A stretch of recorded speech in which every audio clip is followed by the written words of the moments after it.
Bila aku sampai tu beratur panjang beratur panjang, baris tu tak bergerak. Jadi aku pun tanyalah kenapa tak bergerak. Dan ada orang tu cakap, orang yang pukul 8 yang dapat temu janji pukul 8 pun belum dapat lagi suntikan.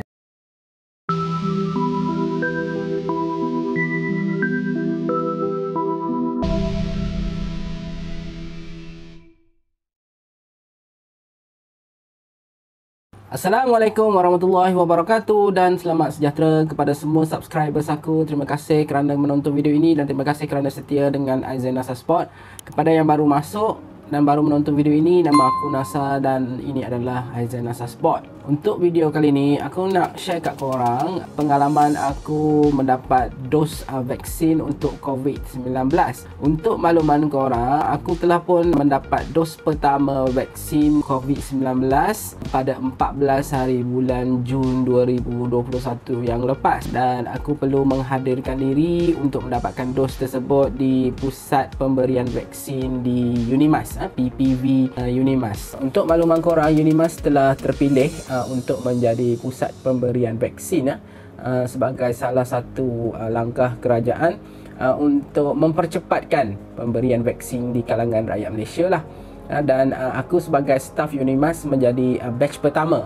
Menjadi batch pertama untuk mendapat vaksin ini. Maksud dia hari pertama PPV Unimas beroperasi, iaitu pada 14 hari bulan Jun tu, dia akan bagi kepada staf Unimas dulu.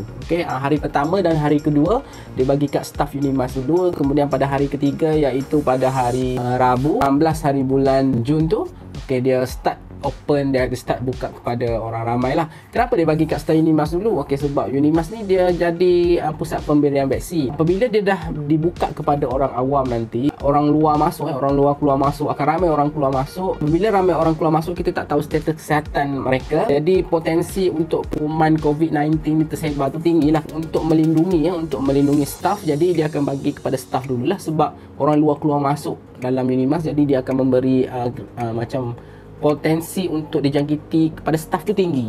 Jadi dia membuat keputusan untuk bagi kepada staf dulu. Hari 14 hari bulan tu, aku datang, aku dapat temu janji pada pukul 9 pagi. Jadi aku datang dalam pukul 8.30 macam tu. Aku bertolak dari rumah pukul 8.30. So aku sampai dalam, sebab rumah aku dekat je dengan kampus tu, so dalam pukul 8.50 aku sampai. Bila aku sampai tu beratur panjang baris tu tak bergerak. Jadi aku pun tanyalah kenapa tak bergerak. Dan ada orang tu cakap, orang yang pukul 8 yang dapat temu janji pukul 8 pun belum dapat lagi suntikan. Jadi kena beratur lah dulu, kena tunggu. So lama jugalah menunggu, dalam sejam kot, lebih kurang sejam macam tu. So aku beratur tu dia tak bergerak. Yang beratur tu dia give up kot, sebab beratur panjang. Dia pusing balik, dia kata sebab ada masalah sistem tak boleh operate, macam ada stuck kat situ. So kami pun tunggulah dekat situ. Dan bila sistem tu dah okey, so tiba-tiba dia jadi lancar. So proses tu sangat laju. So aku beratur sampai kat depan dewan, dia panggil Dita Putra tu. So bila aku masuk tu, kita scan kehadiran kita melalui MySejahtera biasa. Dan dia ada satu kaunter, dia panggil kaunter nombor giliran lah. Dekat kaunter nombor giliran tu dia akan check kita punya MySejahtera. Kita punya MySejahtera tu korang kena update lah. Korang punya status COVID-19 punya status kesihatan tu korang kena update lah. Walaupun korang tak ada simptom tapi aku cadangkan korang update pada hari korang nak datang ambil vaksin tu. Pada hari temu janji tu korang kena update Walaupun korang tak ada simptom sihat, kau kena declare juga korang tak ada simptom Lepas tu dalam sistem tu dia akan update, dia akan tengok tarikh korang update korang punya health status tu. So kalau korang tak update, dia akan suruh update sebelum dia akan bagi nombor giliran tu. Selain update kita punya status kesihatan tu, dia juga nak tengok kita punya status yang kalau korang pergi dekat profile dalam MySejahtera tu, dia akan ada barcode barcode yang kita punya bukan yang dia orang akan scan kita tu. Barcode tu dia ada warna biru, ada warna merah, ada warna orange. Warna yang ada dekat situ akan menentukan sama ada korang boleh masuk ataupun tidak. Kalau warna tu adalah warna yang maknanya korang bukannya berisiko, maknanya korang akan diberi nombor giliran dan korang akan masuk. Bila korang dah masuk, korang dah dapat nombor giliran tu, korang akan duduk di satu kawasan. Masa tu ramai lah orang dia panggil kaunter pendaftaran lah. Masa tu ada banyak lah, sistem dia sangat laju. Aku sangat happy lah. Aku rasa start daripada aku masuk tu sampai nombor aku dipanggil. Of course lah masa tu sebab dia ada masalah sistem, jadi orang yang dapat temu janji pukul 8 pun masuk sekali dengan aku sekali. So aku dapat nombor 359 daripada start aku duduk tu, nak dapat sampai ke nombor aku tu dalam setengah jam ke 45 minit. Dia laju jugalah. And then bila korang dah dapat mendaftar, sebelum kau masuk di Cocok tu dia akan ada kaunter pendaftaran. So mula-mula korang kena ambil nombor giliran dan dia ada kaunter pendaftaran. Daripada start kaunter pendaftaran sampai habis korang vaksin tu, aku rasa less than kurang daripada setengah jam lah. Bila korang masuk dalam kaunter pendaftaran tu, okay, korang tunggu nombor giliran korang dipanggil. Lepas tu bila nombor giliran korang sampai, korang pergi kat kaunter tu. Dekat PPV Unimas ada 20 kaunter 20 kaunter, 18 kaunter biasa, 2 kaunter laluan khas. Aku tanya laluan khas ni untuk apa? Dia kata untuk orang-orang yang berkeperluan khas lah, mungkin orang tua ke, orang naik kursi roda ke, OKU ke. Okay, lepas korang dipanggil lah untuk pendaftaran tu, korang duduk kat situ, dia akan check korang punya MySejahtera. Lepas tu dia tanya korang ada penyakit apa semua ni, korang declare lah korang ada penyakit apa. Lepas tu dia akan bagi 2 surat persetujuan lah untuk kau menerima vaksin tu. Aku dapat vaksin Sinovac lah. Lepas tu 2 borang yang korang kena sign, 2 borang tu 2 borang yang sama sebenarnya. Satu doktor ambil, okay, satu lagi kita buat balik sendiri. Kita sign borang tu, okay, semua settle. Okay, kau masuk kat tempat kawasan vaccination. Okay, dekat situ ada kursi lah, kursi. Lepas ada satu ruang, ada bilik lah, macam bilik. Di situ kau dapat akan disuntik lah. Aku bila dah siap dapat surat tu, aku masuk ke dalam kawasan vaccination tu. Aku tak sempat nak duduk tunggu pun, terus doktor panggil, okay, nombor 359 nama mana. Terus masuk. Dah masuk tu doktor suruh duduk. And then doktor pun tanya aku ada penyakit apa, bla bla bla. So kau declare lah kau ada penyakit apa. And then doktor tu akan cerita lah apa kesan sampingan cucuk vaksin ni, bla bla bla bla. Dan dia pun cucuk. Okay, bila dia cucuk tu tak sakit pun. Aku tak rasa pun. Aku rasa ambil darah untuk check darah tu kan, cucuk nak ambil darah tu, aku lagi sakit daripada cucuk vaksin. Sekejap je tak.